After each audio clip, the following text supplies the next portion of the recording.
Let me tell you how to calculate the correct ROI on your property.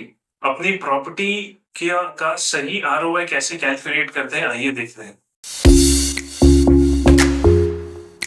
Hi, my name is Nabeel. Welcome to elite homes by Nabeel. तो आज मैं आपको बताऊंगा कि आपको आपके प्रॉपर्टी से प्रॉफिट हुआ है या लॉस हुआ है, वो एग्जैक्टली कैसे कैलकुलेट करें और वो करेक्ट फिगर कैसे निकालें। There are a lot of misconceptions. कई बार ऐसा होता है कि लोग रेंट को ही रिटर्न मान लेते हैं। कई बार ऐसा होता है कि लोग सारे फैक्टर्स कंसिडर नहीं करते हैं वो कैलकुलेट करने के लिए। तो पहले मैं आपको फॉर्मूला बताता हूँ। Formula is very simple. It is incoming minus outgoing.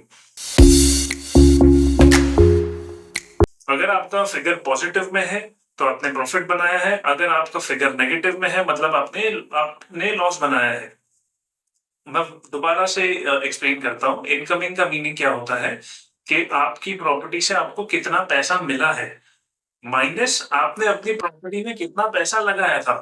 जो अमाउंट अगर पॉजिटिव में आ गया, जो फिगर आया, उससे आपको पता चलेगा कि प्रॉफिट हुआ है या लॉस हुआ है। I hope you guys understand. Now, what are the factors in this formula that needs to be considered? पहले, if we talk about incoming में there are only two factors. One is the selling price. आपने ये property कितने में बेची, आपको कितना consideration amount आपके अकाउंट में आया है।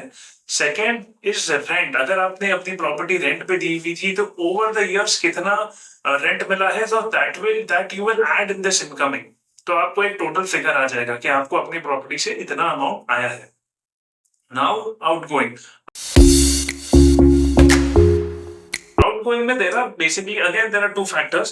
पहली चीज है the total cost price. Now घर खरीदने के टाइम पे आपने कई सारी चीजें दी होगी। एक कंसिडरेशन अमाउंट आपने सेलर को दिया होगा, स्टैम्प ड्यूटी, रजिस्ट्रेशन, फिर उसके बाद में अगर ब्रोकरेज हो तो ब्रोकरेज आपने पे की होगी, agreement and other legal charges, transfer charges, ये सारे चीजें, पार्किंग हो तो पार्किंग खरीदी होगी। तो ये सारे चीजें अगर मैं कुछ मिस आउट कर रहा हूँ तो आप प्लीज कमेंट में करके मुझे बता दीजिए if I am missing out something. तो इससे आपको टोटल कॉस्ट प्राइस पता चल जाएगा कि आपने एग्जैक्टली कितने में ये प्रॉपर्टी खरीदी थी।